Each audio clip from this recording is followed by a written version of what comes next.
Good morning students. Hello dear students, welcome to KGN coaching classes. KGN coaching classes खासरोज के online platform से मैं doctor Syed रहबर Ali आप सभी का तहे दिल से हार्दिक अभिनंदन करता हूं, स्वागत करता हूं। डियर स्टूडेंट्स, आज के इस लेक्चर में हम कक्षा 12वीं फिजिक्स एनसीईआरटी का अध्याय 9 रे ऑप्टिक्स एंड इंस्ट्रूमेंट्स अर्थात किरण प्रकाशिकी एवं प्रकाशी यंत्र में कंपाउंड माइक्रोस्कोप अर्थात संयुक्त सूक्ष्मदर्शी या यौगिक सूक्ष्मदर्शी पर हम डिस्कस करेंगे। डियर स्टूडेंट्स, संयुक्त सूक्ष्मदर्शी परीक्षा की दृष्टि से बहुत ही महत्वपूर्ण है। अक्सर परीक्षा में प्रश्न पूछा जाता है, संयुक्त सूक्ष्मदर्शी का स्वच्छ किरण आरेख बनाइए या संयुक्त सूक्ष्मदर्शी की आवर्धन क्षमता के लिए व्यंजक ज्ञात कीजिए। तो प्रश्न इस साल परीक्षा में पूछा जा सकता है, संयुक्त सूक्ष्मदर्शी का वर्णन या यौगिक सूक्ष्मदर्शी का वर्णन निम्नलिखित बिंदुओं के आधार पर कीजिए। नंबर 1 स्वच्छ किरण आरेख, नंबर 2 आवर्धन क्षमता की गणना जबकि प्रतिबिंब एक स्पष्ट दृष्टि की न्यूनतम दूरी पर बने, बी जबकि प्रतिबिंब अनंत पर बने। तीसरा पॉइंट पूछा जा सकता है, हम आवर्धन क्षमता किस प्रकार से बढ़ा सकते हैं। चौथा पॉइंट पूछा जा सकता है, संयुक्त सूक्ष्मदर्शी की नली की लंबाई बताइए।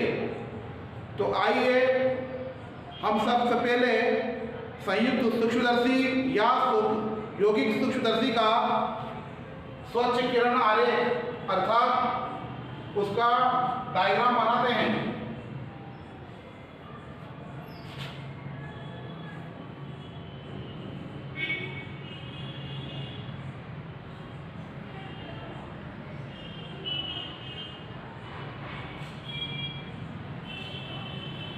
मान लीजिए यह एक लेंस है, इसके सामने इसके फोकस से बाहर एक वस्तु ए बी रखी हुई है। इस लेंस को हमने नाम दिया ओ। वास्तव में संयुक्त सूक्ष्मदर्शी के अंदर या यौगिक सूक्ष्मदर्शी के अंदर दो लेंस होते हैं, जैसा कि नाम से ही स्पष्ट है, संयुक्त सूक्ष्मदर्शी। डियर स्टूडेंट्स, इसके पहले हम लेक्चर में पढ़ चुके हैं सरल सूक्ष्मदर्शी। सरल सूक्ष्मदर्शी एक कम फोकस दूरी का उत्तल लेंस होता है, अर्थात ऐसा उत्तल लेंस होता है जिसकी फोकस दूरी बहुत कम होती है और उसकी आवर्धन क्षमता भी सीमित होती है। अतः सरल सूक्ष्मदर्शी के द्वारा हम केवल पास की वस्तु को ही देख सकते हैं, सूक्ष्म वस्तु को ही देख सकते हैं। अगर हमें अति सूक्ष्म वस्तुओं को देखना है तो हमें इसकी आवर्धन क्षमता के मान को बढ़ाना होगा। अतः इसकी आवर्धन क्षमता बढ़ाने के लिए एक और कम फोकस दूरी का उत्तल लेंस ले लेते हैं। इस प्रकार जब दो कम फोकस दूरी के उत्तल लेंस आपस में मिला दिए जाते हैं तो उसका प्रभाव संयुक्त हो जाता है, अर्थात उसकी फोकस दूरी का मान बढ़ जाता है या यूं कहें उसकी आवर्धन क्षमता का मान बढ़ जाता है। इस प्रकार कम फोकस दूरी के दो उत्तल लेंस से बने सूक्ष्मदर्शी को ही या प्रकाशी यंत्र को हम संयुक्त सूक्ष्मदर्शी या यौगिक सूक्ष्मदर्शी कहते हैं। इस सूक्ष्मदर्शी के अंदर दो लेंस होते हैं। जो लेंस वस्तु की ओर होता है उसको हम ऑब्जेक्टिव लेंस या अभिदृश्यक कहते हैं, और जो लेंस हमारी आँख की ओर या नेत्रिका की ओर होता है उसको नेत्र लेंस या आईपीस कहते हैं। जैसा कि ये चित्र में दिख रहा है, ये अभिदृश्यक है यानी ऑब्जेक्टिव लेंस है। क्यों है? क्योंकि यह वस्तु की ओर है, वस्तु ए बी है, इसके फोकस से कुछ ज़्यादा दूरी पर रखी हुई है। मान लीजिए इसका फोकस यहाँ है F0,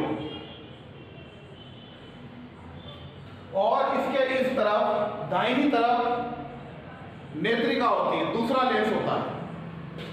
तो जब वस्तु AB को अभिदर्शक के फोकस से कुछ दूरी पर रखा जाता है, यहाँ से दो किरणें चलती हैं, ये पहली किरण और ये दूसरी किरण।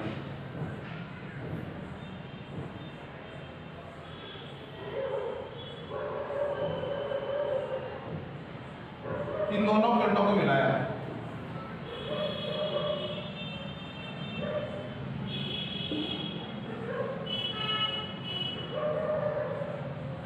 इस प्रकार AB एक वस्तु है जिसका प्रतिबिंब अभिदर्शक O के द्वारा A डैश B डैश बनता है, A डैश B डैश।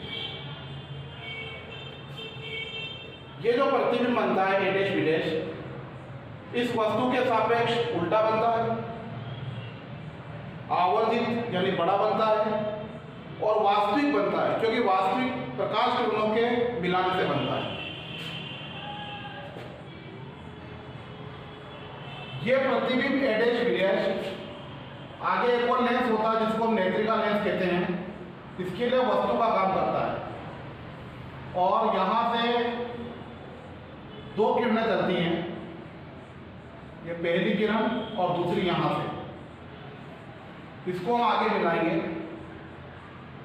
इससे हम इसको मिलाएंगे।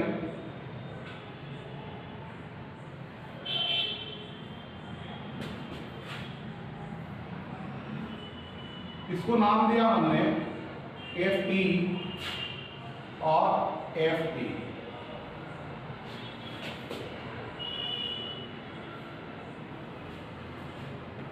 दोनों किरणें जहां मिल रही वहां प्रतिबिंब बन जाएगा, ये प्रतिबिंब बन जाएगा हमारा। इसको नाम देंगे B double dash A double dash.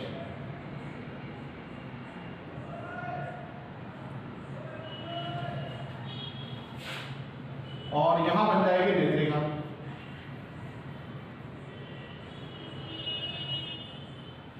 इसको नाम दिया हमने E।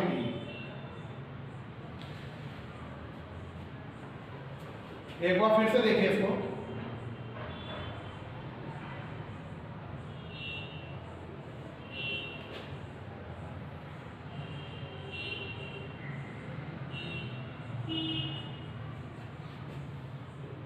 B dash B double dash A double dash.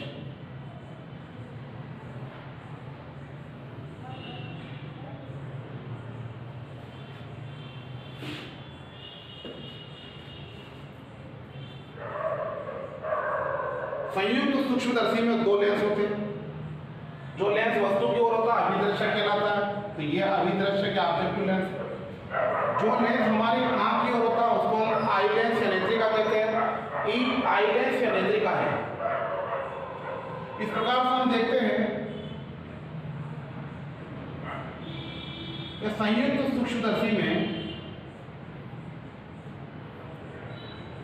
दो लेंस होते हैं। जो लेंस वस्तु की ओर होता है उसको हम ऑब्जेक्टिव लेंस कहते हैं और जो लेंस नेत्रिका की ओर होता है उसको हम नेत्रिका लेंस कहते हैं। यह इसकी संरचना है संयुक्त सूक्ष्मदर्शी की। इसमें दो लेंस हैं। जो लेंस आगे वस्तु की ओर होता है यह अभिदर्शक लेंस, और जो लेंस हमारी आंख की ओर है नेत्रिका की ओर है, यह नेत्रिका नेत्र लेंस या आई पीस। अभिदर्शक से जो नली जुड़ी होती है उसे बोलते हैं अभिदर्शक नली, और नेत्रिका से जो नली जुड़ी होती है उसको बोलते हैं नेत्रिका नली। अभिदर्शक नली कुछ बड़ी होती है और नेत्रिका नली कुछ छोटी होती है। इस नेत्रिका नली को अभिदर्शक नली में आगे पीछे दंड चक्री व्यवस्था अर्थात रेक पिनियन व्यवस्था द्वारा आगे पीछे चलाया जा सकता है। और यहाँ नेत्रिका के आगे एक क्रॉस वायर लगा रहता है जिस पर प्रतिबिंब बनता है, और हम इसको आगे पीछे इस प्रकार से खसकाते हैं कि क्रॉस वायर और प्रतिबिंब के बीच कोई लंबन ना रहे। इस प्रकार यहाँ स्पष्ट हुआ कि जो लेंस वस्तु की ओर है अभिदर्शक है, जो लेंस प्रतिबिंब की जो लेंस हमारी आंख की ओर है वो नेत्रिका है। तो ये ऑब्जेक्टिव लेंस ओ, ये नेत्रिका, ये वस्तु ए बी का प्रतिबिंब अभिदर्शक ओ द्वारा बनता है ए डैश बी डैश, जो कि इसके ए बी के सापेक्ष उल्टा होता है, आवर्धित यानी बड़ा होता है और वास्तविक होता है।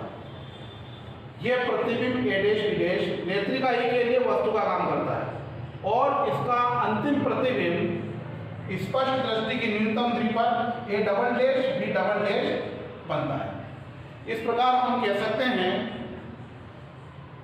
कि संयुक्त सूक्ष्मदर्शी या यौगिक सूक्ष्मदर्शी का सिद्धांत यह है कि जब किसी वस्तु को उसके संयुक्त सूक्ष्मदर्शी के अभिदृश्य के सामने अर्थात उससे फोकस से कुछ अधिक दूरी पर रखा जाता है तो नेत्रिका के द्वारा उसका आभासी, आवर्धित एवं उल्टा प्रतिबिंब बनता है। क्योंकि हम देख रहे हैं एक ही वस्तु है, ये double dash B double dash अंतिम प्रतिबिंब है, ये सीधा है, वस्तु सीधी है, ये उल्टा है, ये छोटी है, ये बड़ा है और ये आभासी किरणों से मिलकर बन रहा है। इस प्रकार हम कह सकते हैं कि किसी वस्तु का प्रतिबिंब नेत्रिका के द्वारा आभासी, आवर्धित और उल्टा बनता है, यही संयुक्त सूक्ष्मदर्शी का सिद्धांत है। अब आइए अब हम इसकी आवर्धन क्षमता की गणना करते हैं। तो पहला पॉइंट इसका आवर्धन क्षमता। आवर्धन क्षमता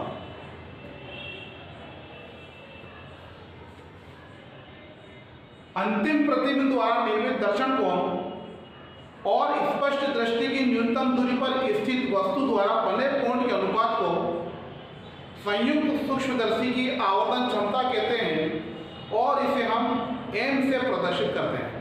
इस प्रकार हम लिख सकते हैं कि आवर्धन क्षमता बराबर अंतिम प्रतिबिंब द्वारा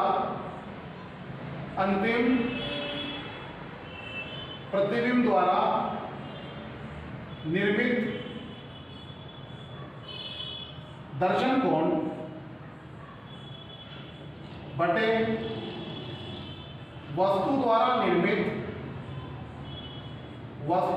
निर्मित दर्शन कोण।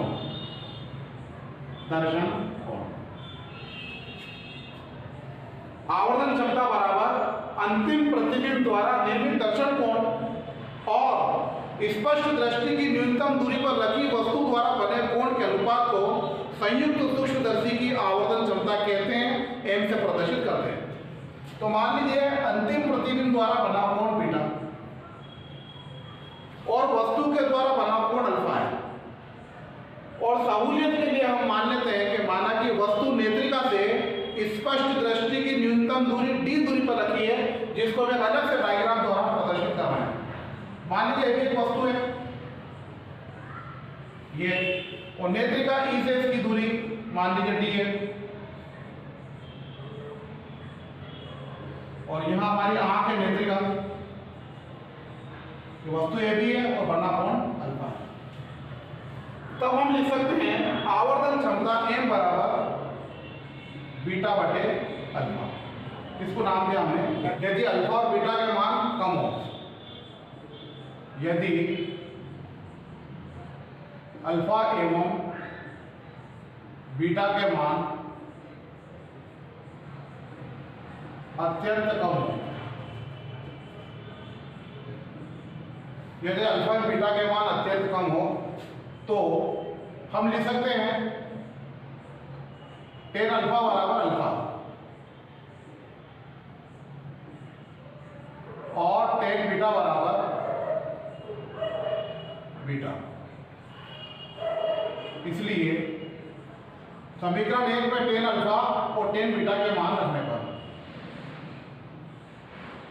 ये बन जाएगा m बराबर tan बीटा अपान tan अल्फा। इसको दीजिए समीकरण नंबर 1। अब त्रिभुज, अब बीटा क्या है, ये ए डैश टी बी डैश में मान निकलेगा बीटा का, तो त्रिभुज A dash T B dash में tan बीटा बराबर, tan बीटा का मतलब क्या होगा, लंब बटे आधार। तो लंब है ए डैश बी डैश और आधार है ई बी डैश, तो हम लिख सकते हैं tan बीटा बराबर लंब बटे आधार, लंब है ए डैश बी डैश और आधार है E B dash, E B dash. इसी प्रकार से त्रिभुज ए ई बी में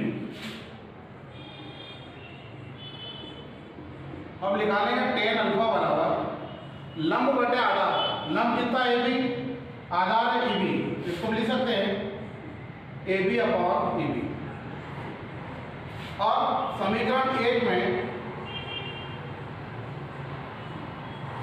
tan अल्फा एवं tan बीटा के मान रखने पर, tan बीटा के मान रखने पर, तो मान रखिए इसमें एक में m बराबर tan बीटा का मान a dash b dash upon e b dash, तो a dash b dash upon e b dash.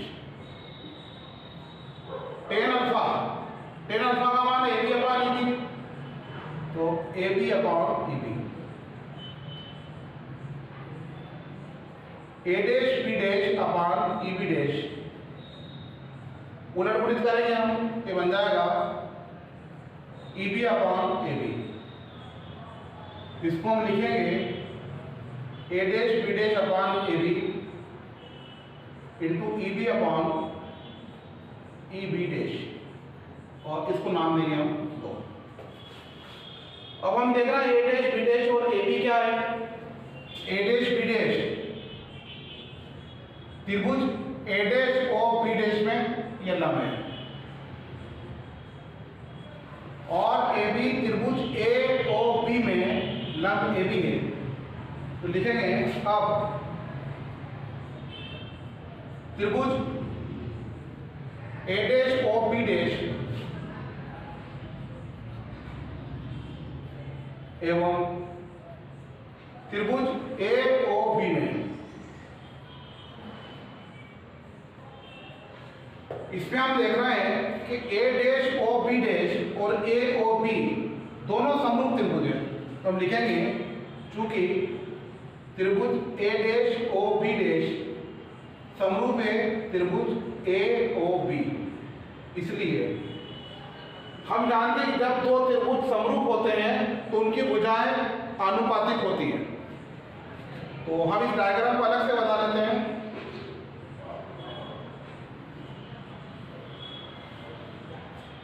B dash A dash O A B, चूंकि त्रिभुज A dash O B dash समरूप है ए O B के, तो हम लिख सकते हैं A dash B dash upon A B is equal to O B dash upon O B, अर्थात समरूप त्रिभुजों की संगत भुजाएं आनुपातिक होती हैं।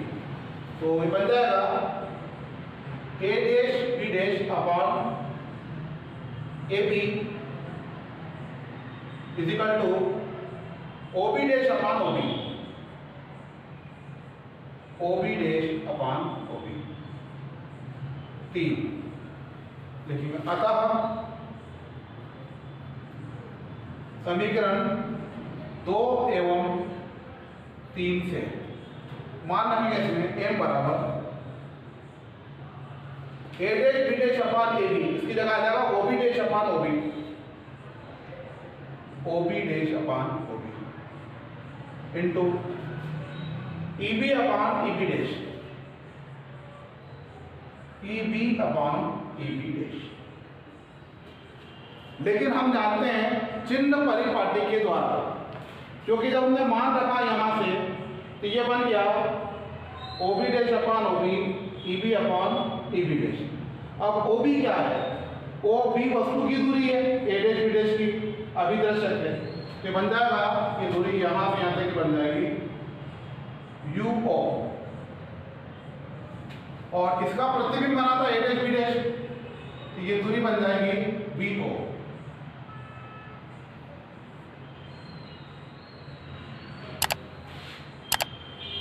और ए डैश बी डैश ई के लिए नेत्रिका का काम करा था, ये दूरी बन जाएगी नेत्रिका की यू पी।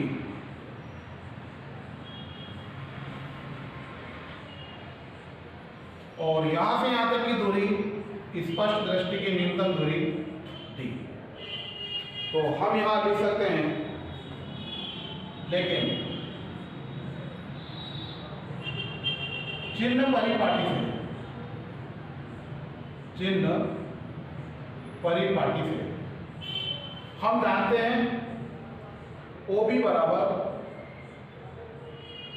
चूंकि ये बाईं तरफ है इसलिए माइनस के U, OB डैश दाईं तरफ है बराबर माइनस के प्लस के B0, EB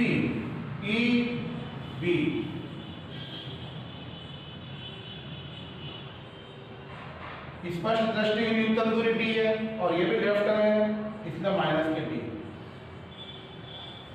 EB dash A dash B dash की नेत्रिका से दूरी UE, ये बन जाएगा माइनस के UE। इन मानों को इस समीकरण में रखने पर ये बन जाएगा M बराबर OB डैश V0 अपान OB माइनस के U को EB माइनस के D माइनस के EB डैश माइनस के UE, ये बन जाएगा M बराबर, ये माइनस ऊपर आ जाएगा V0 अपान U0 into minus minus plus D upon UE। यही आवर्धन क्षमता का व्यंजक है। और अगर हम इसको M0 मान लें, इसको ME मान लें, तो हम लिख सकते हैं जहाँ M0 बराबर माइनस V0 अपान U0 और ME बराबर D अपान UE। अर्थात संयुक्त सूक्ष्मदर्शी की आवर्धन क्षमता अभिदर्शक की आवर्धन क्षमता और नेत्रिका की आवर्धन क्षमता के गुणनफल के बराबर होती है। तो ये हमने निकाली संयुक्त सूक्ष्मदर्शी की आवर्धन क्षमता। अब हम निकालेंगे आवर्धन क्षमता का मान जबकि प्रतिबिंब स्पष्ट दृष्टि की न्यूनतम दूरी पर अर्थात d दूरी पर बने। तो पहला पॉइंट, जब प्रतिबिंब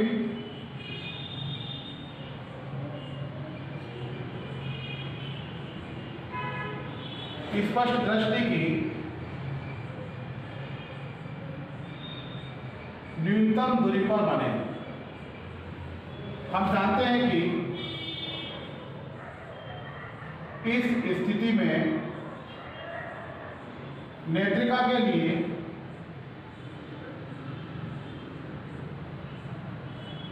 लेंस सूत्र से ये बन जाएगा 1/f E बराबर 1/VE माइनस के UE। लेकिन हम देखते हैं कि प्रतिबिंब बाईं तरफ है और वस्तु भी बाईं तरफ है, तो हम लिखेंगे चूंकि VE बराबर माइनस की VE और UE is equal to minus के UE, ये बन जाएगा 1/FE बराबर 1/माइनस के VE और माइनस के UE। इसको हम लिख सकते हैं 1/FE बराबर माइनस ऊपर पहुंच जाएगा minus 1/VE minus minus plus 1/UE implies 1/FE बराबर माइनस 1/D प्लस 1/UE। क्योंकि हम जानते हैं स्पष्ट दृष्टि की न्यूनतम दूरी पर V बराबर D होता है, तो हम यहाँ चूंकि V बराबर D बराबर स्पष्ट दृष्टि की न्यूनतम दूरी, तो हमने V की जगह रखा D। अब हमें मान चाहिए D बटा UE का, तो दोनों पक्ष में D से गुणा करने पर तो D बटा FE बराबर minus D upon D plus D upon UE, ये बन जाएगा D अपान FE बराबर minus 1 plus D upon UE। इसको हम लिख सकते हैं D upon FE plus 1 is equal to D upon UE, या implies D upon UE is equal to 1 plus D upon FE। अतः समीकरण स्टार से, समीकरण स्टार में मान रख देंगे m बराबर minus B O upon U ओ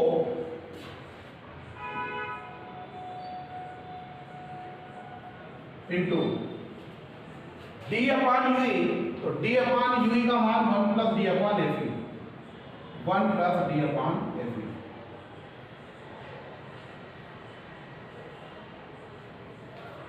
तो ये हमारा सूत्र निकल गया। जब प्रतिबिंब स्पष्ट दृष्टि की न्यूनतम दूरी पर बने तो आवर्तन क्षमता का मान होता है minus B O upon U O या V naught upon U naught into 1 plus D upon F. यहाँ ऋण चिन्ह इस बात का द्योतक है या इस बात को प्रदर्शित करता है कि प्रतिबिंब उल्टा बनता है। दूसरा केस, जब प्रतिबिंब अनंत पर बने, जब प्रतिबिंब अनंत पर बने, हम जानते हैं कि इस स्थिति में ui बराबर एफ। तो जब प्रतिबिंब अनंत पर बनता है तो वस्तु उसके फोकस पर आ जाती है। ये जो वस्तु ए बी थी इसके फोकस पर आ जाएगी यहाँ। तो समीकरण स्टार से, अतः समीकरण स्टार ये बन जाएगा m बराबर minus B zero upon U zero into D upon, इस यू की जगह रख देंगे हम एफ ई, ये बन जाएगा एफ ई। तो ये हमारा आवर्तन क्षमता का मान जब प्रतिबिंब अनंत पर बने।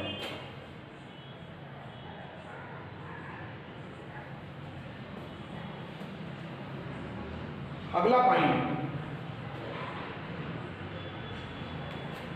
इस नली की लंबाई जब प्रतिबिंब स्पष्ट दृष्टि की न्यूनतम दूरी पर बने तो नली की लंबाई बनेगी नलिका की लंबाई जबकि प्रतिबिंब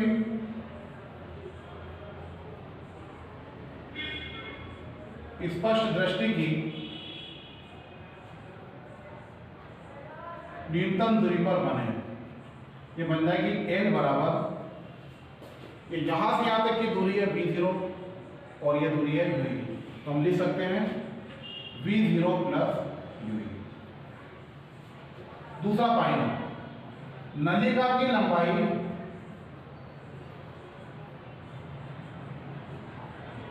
जबकि प्रतिबिंब